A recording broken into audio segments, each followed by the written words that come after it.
If you're excited to see this, then be double excited that this elusive album is available once again. Hey, what's up? I'm Jason, and this is my review of the Blue Note Classic Series pressing of Hank Mobley's magnum opus, No Room for Squares. Hank Mobley's No Room for Squares is not merely an album, it's a journey through the tapestry of time and sound.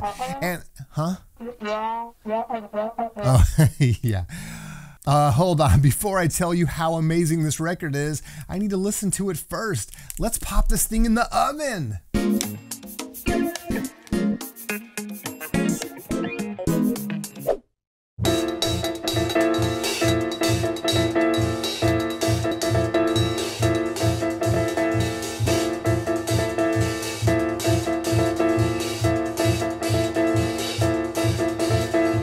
No Room for Squares has remained elusive over the years. Early pressings going back to 1964 when this album was first released command big dollars, and reissues that have appeared during the last decade or so are either extremely rare or nothing to write home about sonically. So the arrival of this album on the Blue Note Classic Series is a very welcome one. Jazz musician and critic Leonard Feather called Mobley the middleweight champion of the tenor saxophone. And I mean, I guess I see his point. Mobley's playing isn't as aggressive or powerful as a Coltrane or a Sonny Rollins, and it's not as smooth or cool as a Stan Getz or a Lester Young. But having said that, Mobley has produced some fantastic albums, many of which showcase some of the top sidemen in jazz, and his chops are second to none. His musical vocabulary is vast. He can seemingly go on playing forever without repeating himself, and it's why his name is right up there with those other saxophone players I mentioned. The album Soul Station is pretty well regarded as Mobley's best effort, and of course that's going to be a matter of opinion.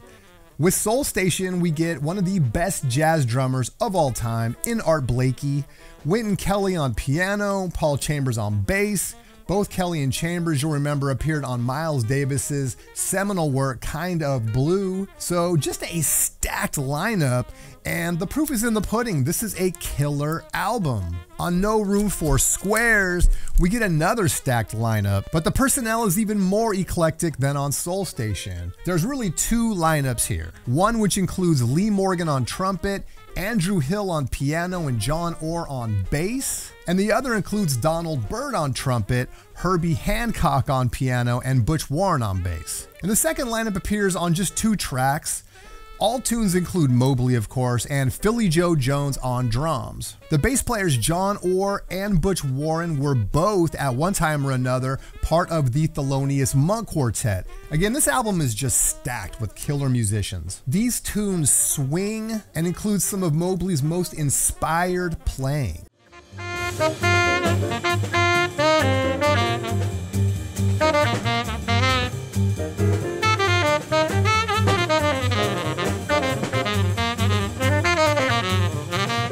The additional players on this album and the 2 lineups make for a more diverse session, which varies not so much in energy, but just in style and tempo. In a way, this hard-bopping album complements Soul Station's cooler, bluesier session, so it's almost impossible to pick just one, and fortunately, we don't have to. All right, so what about this Blue Note Classic pressing? Well, I had a chance to listen to it twice since snagging it yesterday.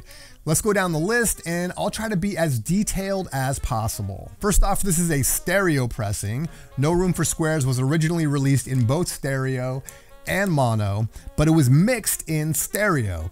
Remember that starting in about late 1958, early 1959, Blue Note was mixing everything in stereo, and the mono mixes were folded down from the stereo mix. Some people feel like the mono mixes are still better. Some people feel like the Kevin Gray stereo masters are even better than the original Rudy Van Gelder stereo mixes. That's a whole other discussion. I just pointed out for those that weren't aware, but there is more info on this topic than you can ever hope to consume on the internet, so have fun with that rabbit hole. All right, let's start with presentation. If you're familiar with the Blue Note Classic series, there's no real surprises here. This is pretty standard packaging as opposed to Blue Note's premium product, Tone Poet. It comes with a very standard sleeve. It comes with a paper inner sleeve, but it is poly lined, so that's super cool. We appreciate that. The Tone Poet series does cost a little bit more. It's gonna run you at least $10 more than the Blue Note Classic series. But of course, the Tone Poet jackets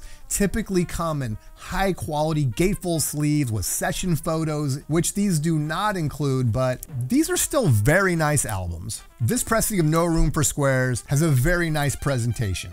No complaints. All right, so what about warping? I had 0 warping on this album. As you watch this video, you can see just how flat this album really is. That's fantastic. Of course, as always, when it comes to warping, your mileage may vary, but I'm very happy that my copy came warp free. Okay, how about surface noise? Surface noise on this album. So oftentimes when I'm reviewing albums, I will drop them right on the turntable before cleaning them, just because I want to see how clean or dirty these albums are coming straight from the factory to your turntable. And this is an amazingly clean album. Once again, this footage I'm showing you, I did not clean this record. I dropped it on the turntable straight away, and there is really no surface noise. I mean, there's a couple of pops when you first drop the needle, but I'm sure that's gonna clean right up. That's pretty typical. But listening to this album all the way through twice, I heard almost no surface noise. So again, kudos to the quality control department. I should mention there's no splitting of seams on this jacket, no warping, and so far no surface noise. Quality control is on point. All right, so how about the all-important sonics? All right, so this is my favorite part. The Blue Note Classic Series pressing of No Room for Squares is all analog and mastered by Kevin Gray from the original master tapes, pressed on 180-gram vinyl at Optimal Media out of Germany, a very well-regarded pressing plant. And it really, really shines on this album. I've never had a vinyl pressing of this, so, and if I'm being honest, probably most of the time, if not every time I've heard this album, it's been either on an iPhone or through AirPods or something like that, on an MP3 player. But hearing it for the first time on vinyl, this thing sounds amazing. It's truly like listening to it for the very first time. The stereo mix is fantastic. The separation of the instruments is perfect. There's nothing lost in the mix. There's nothing too forward in the mix. Everything is clear. All of the musicians come through. Soloists sound fantastic, but you never lose the rhythm track, even when someone is soloing. It's just very, very impressive at this price point to have an album that sounds so well mastered. There's no real distortion to speak of. I didn't notice any sibilance. Blue Note's Classic Series offers some of the best value in jazz vinyl. For around $30 US, we get to experience some of the more elusive jazz albums in high quality Kevin Gray masters from the original tapes, pressed at an excellent pressing plant. And so, for jazz vinyl enthusiasts on a budget, I can't recommend the Classic Series of No Room for Squares enough. Musically, it's one of Hank Mobley's finest albums. It includes some of the best musicians in jazz. It's sonically stunning, and it's accessible and affordable. If you enjoyed this video, please consider dropping a like and subscribing to the channel. Thanks so much for watching, and I will see you next time.